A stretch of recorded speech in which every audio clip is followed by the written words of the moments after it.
Ahead on NCBA's Cattleman to Cattleman.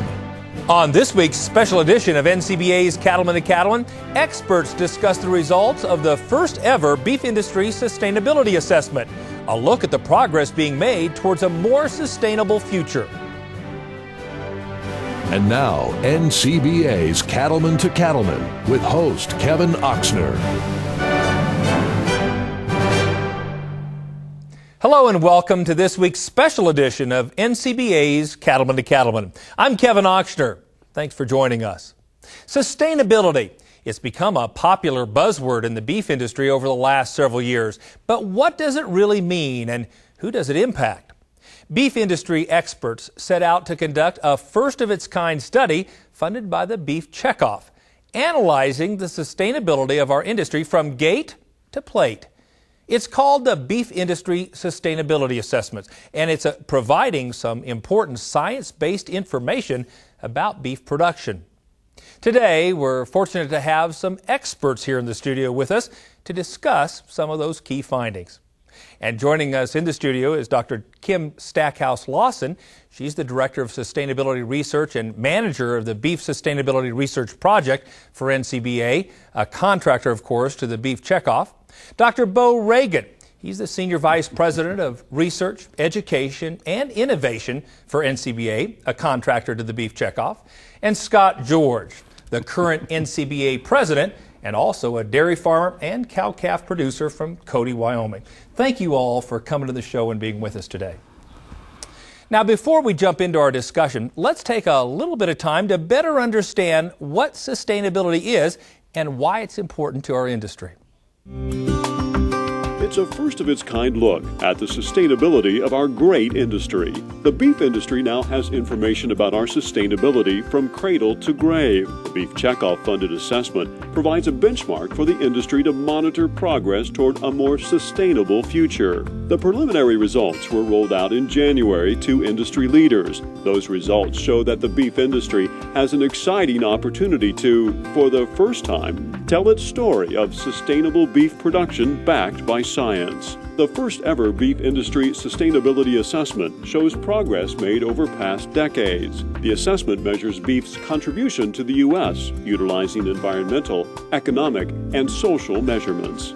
As we better understand the consumer and understand that this is a concern of theirs, this whole arena of sustainability, and that we are not just sort of sticking our head in the ground, that we are in fact acting on it, is pretty positive and speaks, I think, speaks volumes for our industry, that we are proactive, that we are trying to get in front of the issues that are facing our protein. I think most of us recognizes that we're in this thing together. You know, it's not about the cow-calf or feeders or packers or the retailers. It's about delivering the best product to the consumer in the most sustainable way. And I think that's really the core message that we have here, is that each of the sectors have opportunities to improvement, but as we become more efficient together, then that's where the big impacts are going to be. To date, no other industry has completed a holistic life cycle assessment on its full production chain. Beef producers are now positioned to lead the discussion with other protein groups, consumers, non-governmental organizations, and other influencers. I'm actually really encouraged to see this effort going on. I think it's critically important, and I think that this is an example of where the beef industry is a leader. The others will follow. The other livestock sectors will follow. Dairy has done a lot of work too, more focusing on carbon footprint. The beef industry is looking more at the whole sustainability area, including carbon footprint, but not limiting itself to it. And so what I really appreciate about this project is the complexity. It really looks across many different areas, and that's a game changer. I think the U.S. beef industry can establish itself as a leader, not just in this country, but even globally, in establishing indicators for sustainability. The big picture is, and it's part of the game, is that it's not only feeding people now, it's making sure that we can also feed people 10 years from now, and 50 years from now, and 100 years from now.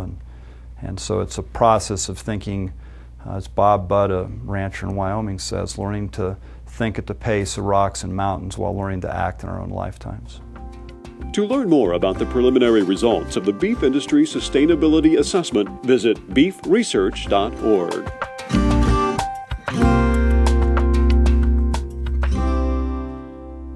Well, that was a great overview of sustainability, and now I'd like to begin our discussion with our experts. Kim, let's kick it off with you. How do you define sustainability, and what does it mean to our industry? Yeah, so sustainability is a tricky word because 100 people will have 100 different answers. Beef has defined sustainability as being larger than the traditional sustainability definition of just carbon footprint or greenhouse gas emissions. And really, the beef industry was interested in understanding a more balanced approach to sustainability that included a measurement of beef's contributions in environmental responsibility, economic opportunity, and social diligence. And Bo, tell us, what is the beef industry sustainability assessment, and why is it so important in your opinion?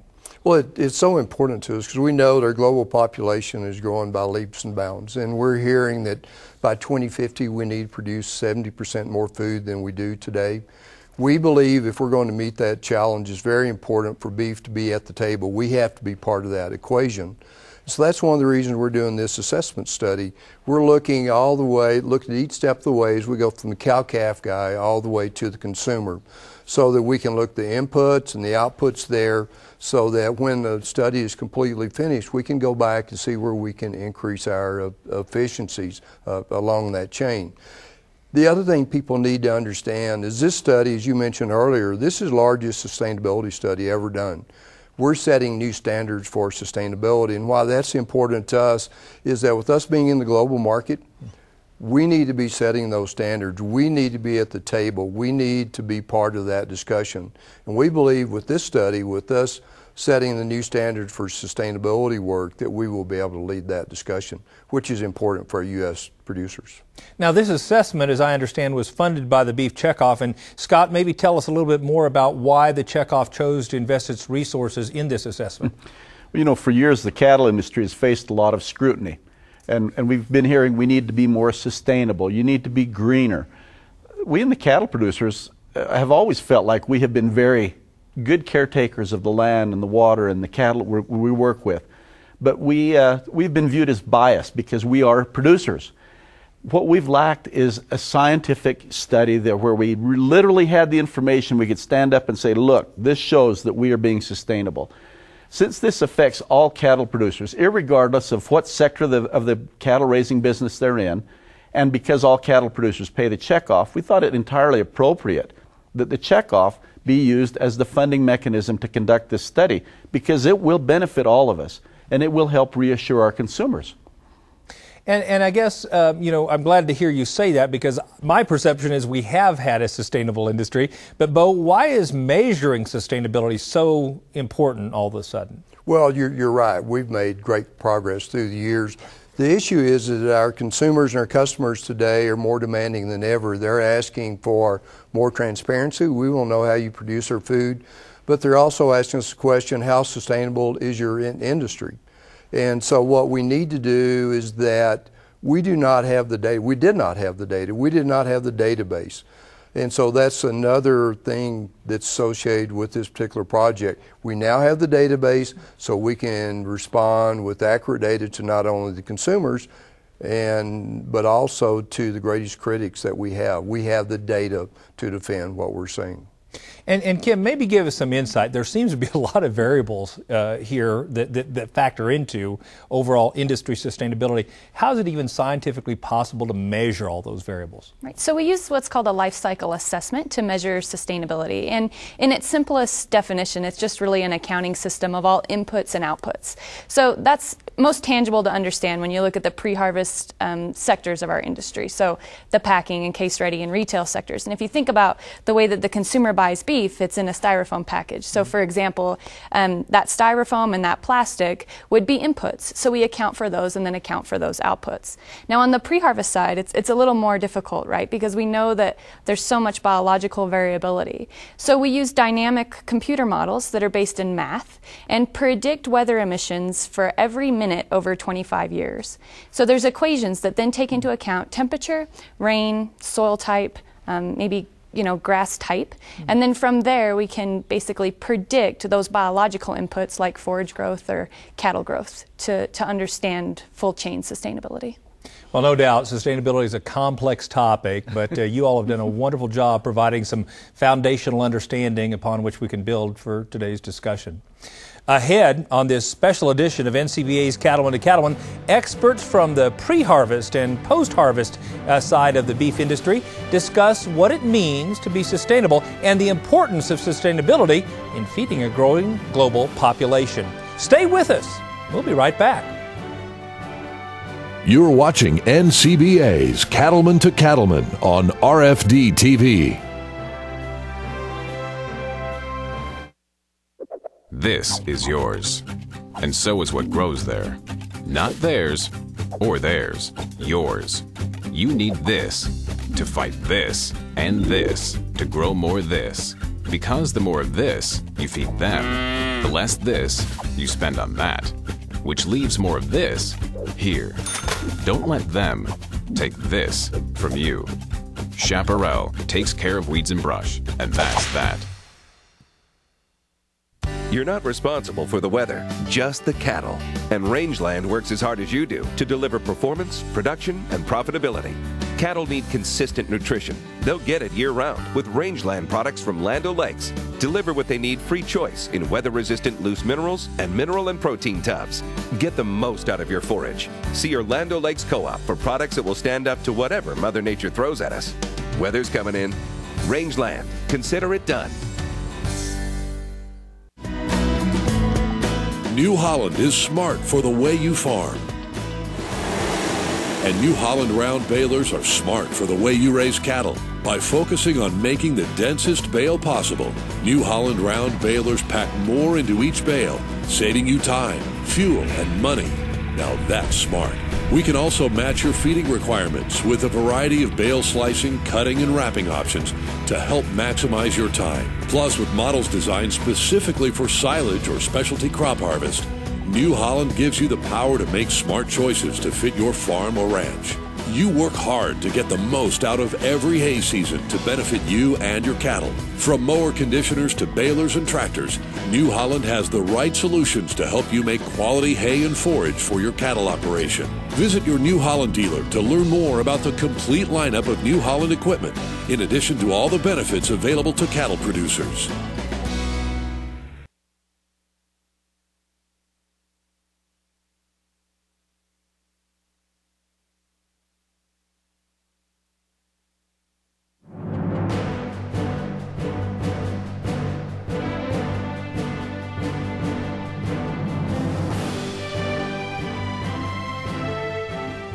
Welcome back. Demand for beef continues to be strong, but when it comes to the beef that ends up on their tables, consumers have a lot of questions about how it's produced and how sustainable it is. The Beef Industry Sustainability Assessment, funded by the Beef Checkoff, helps answer those very questions. And it also includes key findings from each segment of the industry, starting with the pre-harvest side of the production chain. Kim Stackhouse-Lawson and Scott George are back with us in the studio to talk more about the sustainability assessment. And joining them are John Butler, he's the Chief Executive Officer of the Beef Marketing Group, and Bill Kauser, founder of Kauser Cattle Company in Nevada, Iowa. Bill and his family are also the 2010 National Environmental Stewardship Award winners. Thanks again for joining us on this panel. We're anxious for another good discussion. And Kim, I wanted to start with you. I noticed that you selected the 1970s, 2005, and 2011 as key points to collect data for this life cycle assessment. Tell us a little bit about the rationale behind that. Sure. So continuous improvement over time is a very important aspect of sustainability. And so we first wanted to benchmark that with the 2011 data. Where are we today? But we also felt it was important to look back in time to understand how our sustainability has improved. So the late 60s and early 70s represent the time period just before boxed beef, when we were still shipping swinging sides. And then 2005 represents the time period where we started to include distillers' grains in our feed yard diets, and ethanol became a very important part of our beef's production supply chain. And Scott, maybe you can highlight a few of the key results that you learned from this pre-harvest segment. the results were really fascinating to me because they showed that we are definitely increasing and improving over time. We don't produce the cattle the same way today that we did in the 1970s. We have made some dramatic increases. For example, just some of the ideas of things that have been brought out. We've improved grazing practices. We used to put cattle out on a big pasture and they grazed the whole thing and then it was done. We've learned that rotational grazing or even intensive grazing will yield more grass, which yields more pounds of beef. That's one area. Other areas, we've focused more, producers are more concerned about the genetics, making sure they've got the right cattle that can thrive, not only survive, but can literally thrive in the environment that they're living in. And those cattle are becoming more efficient. We're looking also, we see better management of how we handle the cattle, how we work with them, and also more attention to nutrition. All of these things have increased the production we're doing. We're finding out that we are producing more with less, which is the goal of sustainability. Absolutely. And John, I'd be interested your thoughts as you think about the data that was collected both at the cow-calf as well as the feed yard segment. Do you believe that data is really representative of the entire nation? You know, Kevin, it's a good question. As we looked at the beginnings of this trial or this life cycle assessment, that was certainly a question I had as a feed yard in feed yard management myself. And the Meat Animal Research Center in Nebraska had the data available. And then what we did is we took that data and tried to emulate it against our data from one of our feed yards. So we took one of our 30,000 head feed yards, a represented commercial feed yard, and compared the data. And when we say data, for example, feed conversion, how much feed it takes to put on a pound of gain, as an example. And it was very similar to the data that was up at MARC, or Meat Animal Research Center. So we, and I'm not a scientist, but we were very convinced that it does replicate commercial feeding enterprises. And Bill, you well know that producers already do so much to care for the environment and to manage natural resources. How do you think this information is going to help do a better job of that? Well, Kevin, one of the things that we've learned that we need to do more of, and we're doing a lot of today, is tell our story, is to get people to our farms and ranches and let them touch it, smell it, and feel it. And when we look at how we tell our story, we bring people in to help explain what we do there. We're very heavily involved in alternative technology, so we're worried about the environment. We're concerned about how we can take care of those practices. We've worked with science to involve the building of different structures, because in the Midwest we have the weather that we have to be concerned about and the terrible extremes. And then also with the ethanol industry there, we have many different feedstuffs that we're able to utilize. So when we look at our whole system here, it's all about us telling our story to the public out there and getting those people to our farms and ranches. John, maybe you could highlight a few of the innovations that have helped improve the environmental footprint of the pre-harvest segment. There's been a number, especially when you look at the timeline that is involved in this assessment, starting, for example, with animal health practices. And this goes to perhaps enhance coordination and communication between my segment, the feeding segment, and the ranching segment, and where we collaborate way more than we used to in terms of sharing information, specifically, as I referenced, animal health. So the cattle come to us preconditioned.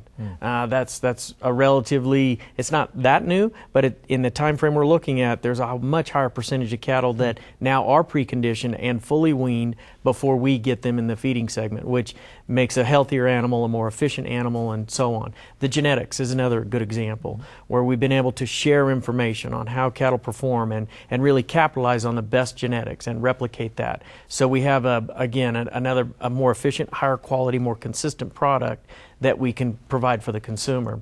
There's other things that we've been able to do in the feed yard that are opportunities. For example, delivery of feedstuffs. We now have figured out by the better rations that we produce, and we produce those on our operations, and how we deliver those to cattle. For example, now in the last 2 years, in 2 of our operations, we now use 2 less feed trucks. So we are able to deliver the feed to the cattle on a more consistent basis, but actually with 2 less feed trucks, which is less gasoline and less exhaust and so on. So there's just a whole host of improvements that we've been able to make over this time frame that have resulted in a much more efficient system and much more environmentally compliant. And Bill, what pre-harvest innovations might you add? Well, I think today, Kevin, when I put my farmer cap on, I look at my practices that I utilize in the field. Today we have GMOs, that corn brands and soybean brands, that the drought that we just went through last year, it's probably one of the best crops that we've had in central Iowa, just because of a few of the little rains that we had.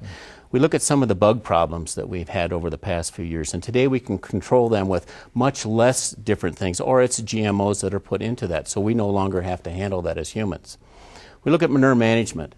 It's huge on our farms today because it's eliminated commercial fertilizer. Commercial fertilizer is foreign oil.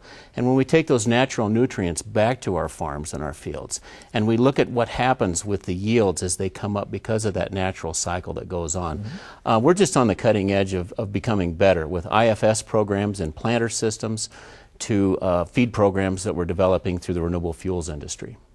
You know, we have a lot to be proud of, but Scott, from a cow-calf producer's perspective, I'd be interested, what are some improvement opportunities from that sector? There are things we're always looking to try to improve. One of them, obviously, as a cow-calf producer, is trying to work on reproductive efficiencies. Sure. Synchronization programs today are offering some great opportunities to producers because they can get all those cows ready to cycle at the same time.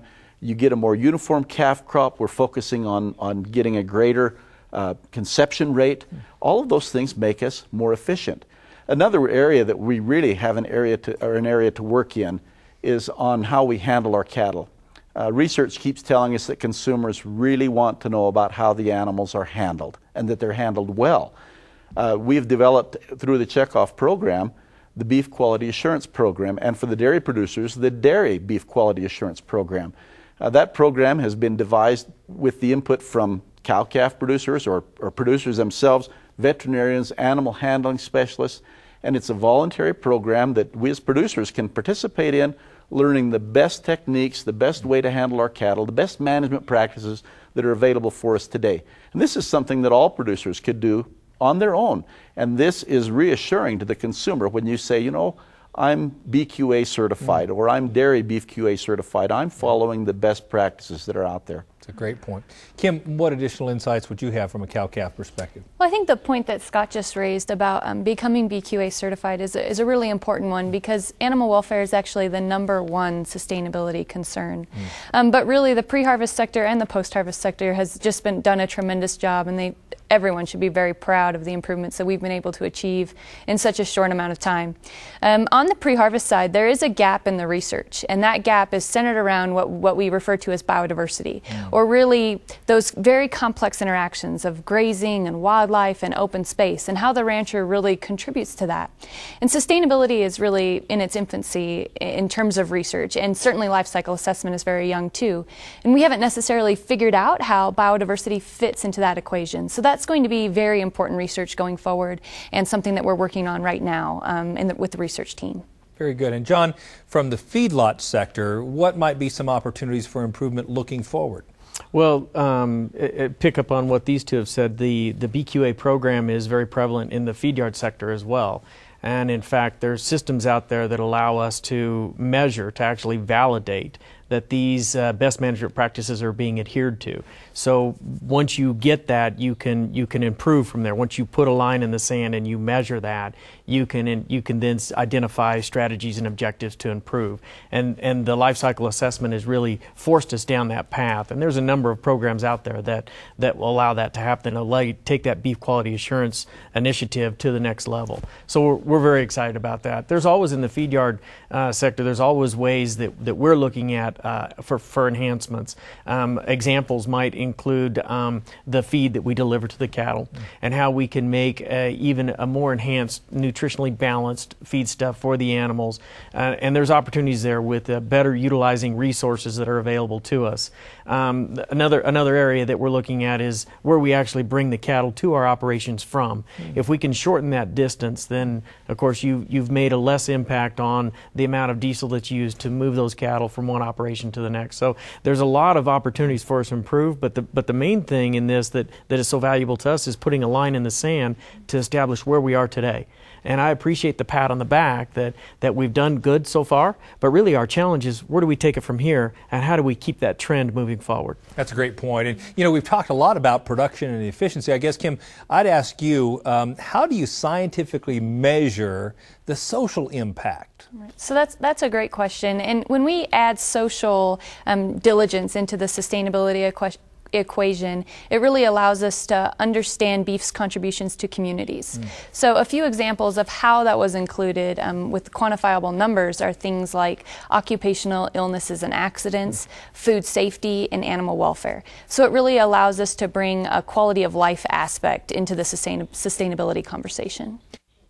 And Bill, tell us how your sector and maybe your own personal business contributes to your own community.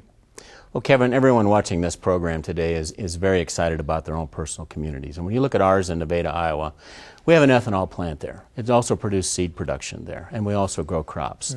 So we talk about being environmentally friendly, but we also talk about keeping those dollars at home. We're now processing those different products that are there. We're bringing the protein and fiber back to the feedlot and putting that through, or walking our animals to town.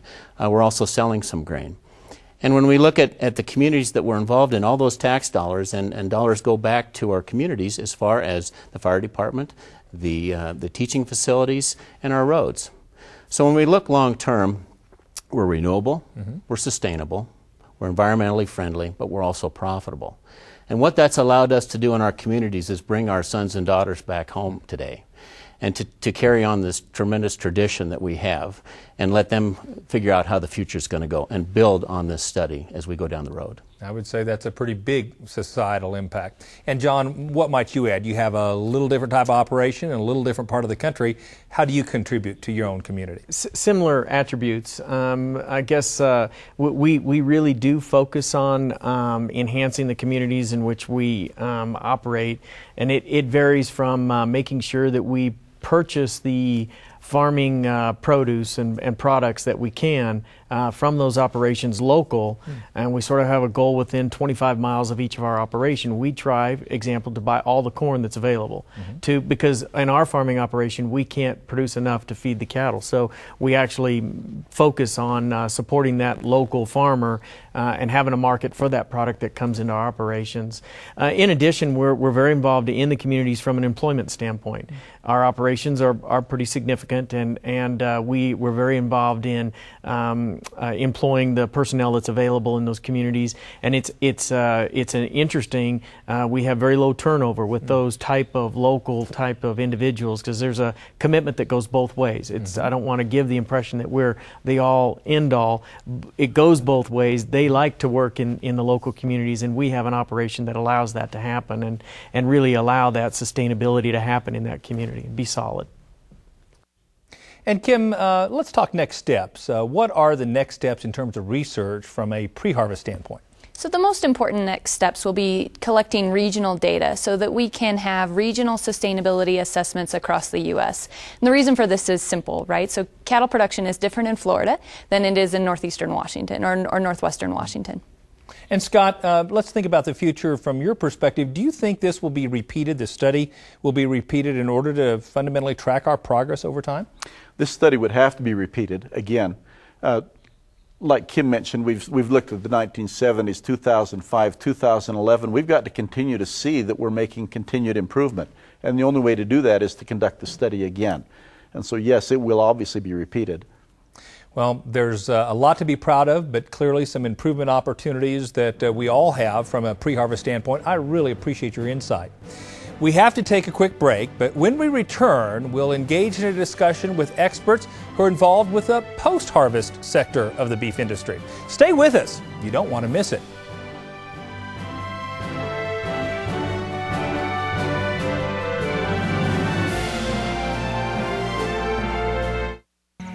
At Merck Animal Health, we are dedicated to improving the health and well-being of animals through innovative science-based solutions, products, treatments, and services to ensure a dependable, affordable food supply. From cattleman to consumer, from farm to family, we're with you every step of the way. We work where you work. What drives you drives us. It's your livelihood and our responsibility. Follow me to Tennessee. Join your fellow cattlemen in Nashville for the 2014 Cattle Industry Annual Convention and NCBA Trade Show. It's the oldest and largest convention for the beef industry, and it's great for education, networking, and fun. Plus, check out the NCBA Trade Show for the latest technology. It's the 2014 Cattle Industry Convention and NCBA Trade Show, February 4th through 7th in Nashville. Visit beefusa.org for more.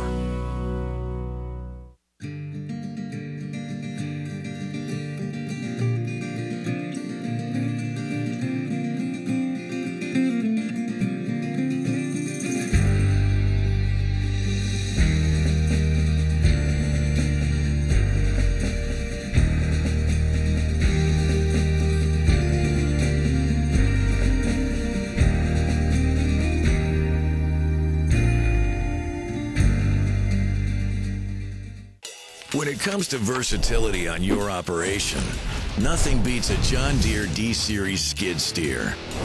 They're not only great for cleaning and feed chores, but with John Deere Worksite Pro attachments, you can tackle just about any job thrown your way. You asked for versatility, and John Deere delivered. These rock-solid machines are built to last. See your dealer today.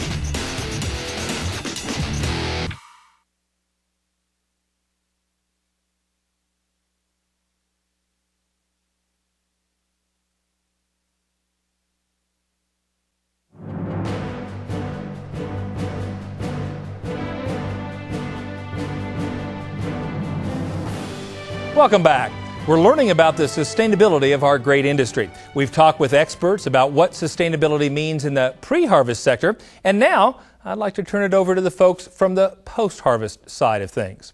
And joining us in the studio is Dr. Bo Reagan. He's the Senior Vice President of Research, Education, and Innovation for NCBA, a contractor to the Beef Checkoff. We also have Jessica Drosty-Yagan, Director of Sustainable Supply Chain with McDonald's USA. Craig Mello, he's the Risk Manager for AgriBeef. And last but not least, Cindy Chan Phillips. She's a registered dietitian and the Director of Nutrition Education for the New York Beef Industry Council. Welcome to the show. Bo, I want to start with you. We talked a lot about some of the issues in the pre-harvest sector. Are the issues and concerns of the post-harvest sector similar or different? No, they're similar from the standpoint that when we look at the different sectors, they're all part of the sustainability chain. I think one way that a lot of people looked at sustainability, they've tried to isolate one sector. But what we've done in this study, in this true assessment, we go all the way from the cow-calf, as we mentioned earlier, going all the way to the consumer. So the only thing that's really different is the inputs from the standpoint, say our packers use more energy, they may be getting their energy from another source than what we do on the farms pre-harvest side. We use more packaging materials there. So from the standpoint of if there's any differences, it's only looking at the inputs that we have going in for that sector.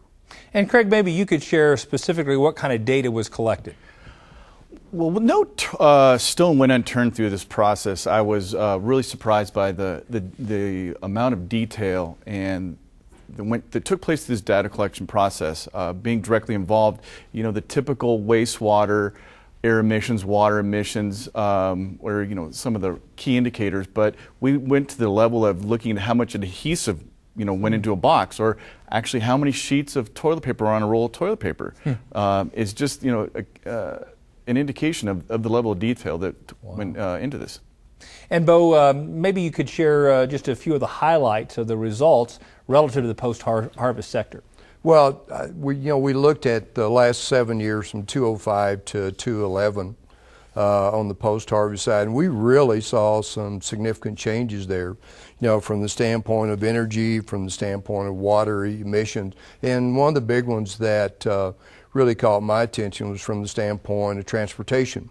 As we were starting this study, we looked at some data from the 70s, and it said back then we were transporting about 75 pounds of fat and bone from each carcass down the road back then. Today, we're transporting less than 4 pounds. So again, that will give you a little feel for some of the significant differences and changes we're finding. And Craig, what are some of the factors that have contributed to the improvements in the packing sector? There's been, I'll give you a few examples. Looking back from the 70s to today, we've reduced our water emissions by 71% through a process of water reclamation back into our plants. Another good example would be is the recapturing of our biogas that has reduced our energy use by 18%. And Jessica, I know McDonald's is really committed to sustainability. Tell us, what do you believe McDonald's efforts in this area of sustainability have meant to the improvements the beef industry has made? I hope we've reflected well upon the beef industry. We certainly serve a lot of beef, and we've put a lot of effort into sustainability. We really try to look at sustainability in terms of how can we grow our business by making a positive impact on society. And there's a lot of ways we can do that. I'll give you one example, and that is, we have 14,000 restaurants more or less in the United States, and of course we use a lot of energy or electricity in those restaurants to cook things like hamburgers. It's really a win-win where we can grow our business, reduce costs, reduce electricity, as well as improve our environmental footprint at the same time. And there's many more examples like that.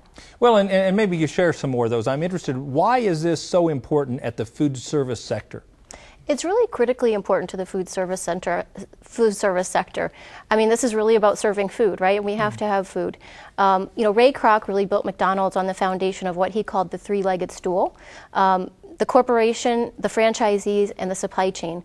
And really, when you look at the supply chain, it's not just about our direct suppliers for McDonald's, but it's the entire value chain that produces that food that we need to serve to our customers.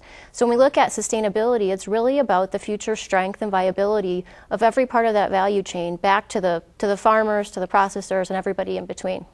And Cindy, from a consumer perspective, do you think they're paying attention to also the fact that the food is raised in a sustainable way? And I think this life cycle analysis helps the consumers understand that beef is a sustainable food. But look, not everyone can do food composting, but everyone can reduce food waste. And people are beginning to talk about it, but not enough. But I think the timing is right. Consumers are paying more attention to reducing food waste when the economy is soft. One great opportunity is with engaging the millennials. This is what we know from research. Number one, they are very conscious about the environment. And secondly, they are hungry for information. And thirdly, they need support in the cooking skills.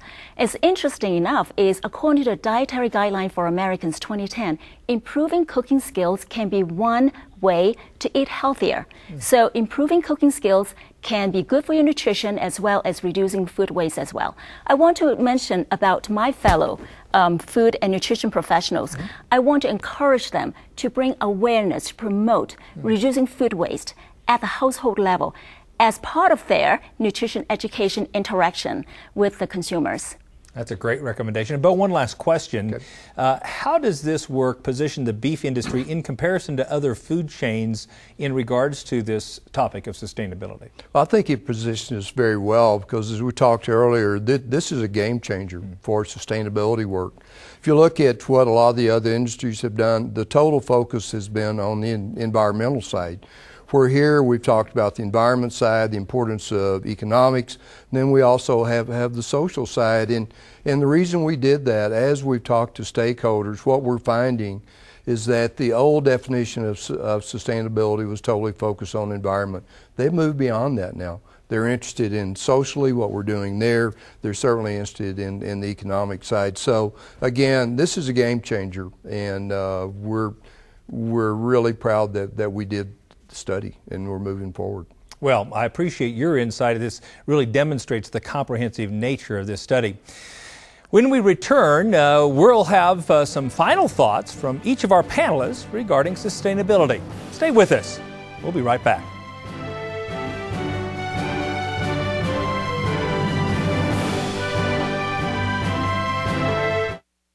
Hi there, I'm Joey. And I'm Rory, and welcome to our farm outside Nashville, Tennessee.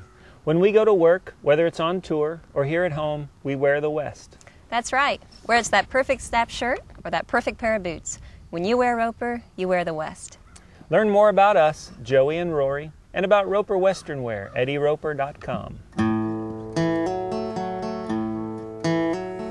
Telling the truth and being real, and feeding my family a home-cooked meal. That's important to me. That's important to me. And planting the garden and watching it grow. I'm Kevin Oxter, host of NCBA's Cattleman to Cattleman.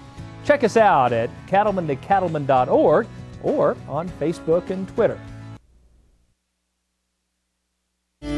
Ever wonder where the beef checkoff dollar goes? Each council keeps control of 50 cents and sends 50 cents to the Cattlemen's Beef Board for use in national beef checkoff programs. Many states also on the phone.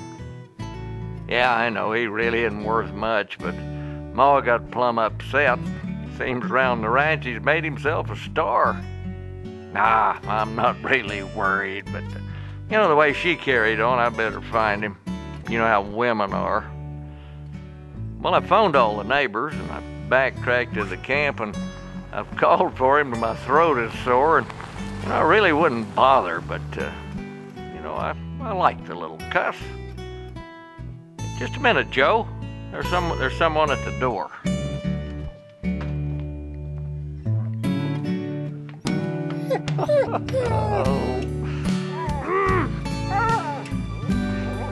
Yeah, I'm glad you're back. Yeah, you're a good dog. Yeah. I'll see you at the Brandon, huh? You crazy little booger. Come get Daddy's lap. See you, Joe, and hey, Joe, thanks for understanding. This is Baxter Black and Sweetie from out there.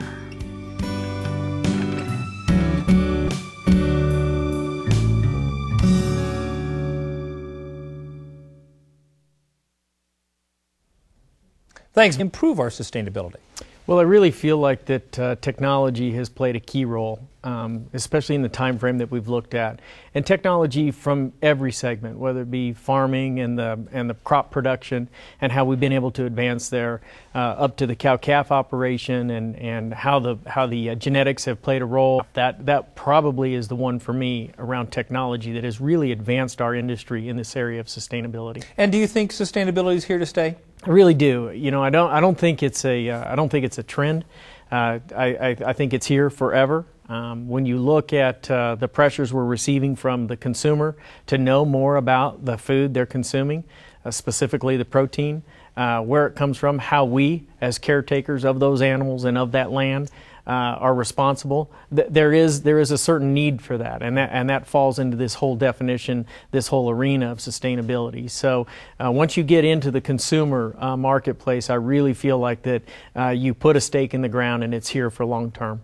And Kim, do you think we'll be able to look back at some point in the future and say, yes, our industry truly is sustainable? We've achieved sector, the retailers, and the food service and the consumer at the end, because every one of us have a role to play in this whole sustainability of beef. And you know, I think this is very interesting to me because for so long we've been the focus of all the attention saying you've got to be sustainable, but we're suddenly... Your personal insight into this very, very important topic. For more information on the Checkoff-funded Beef Industry Sustainability Assessment, just log on to Beef Live about their products and services and discuss the benefits of having the right equipment for the job at hand. That's Tuesday, May 21st at 8:30 p.m.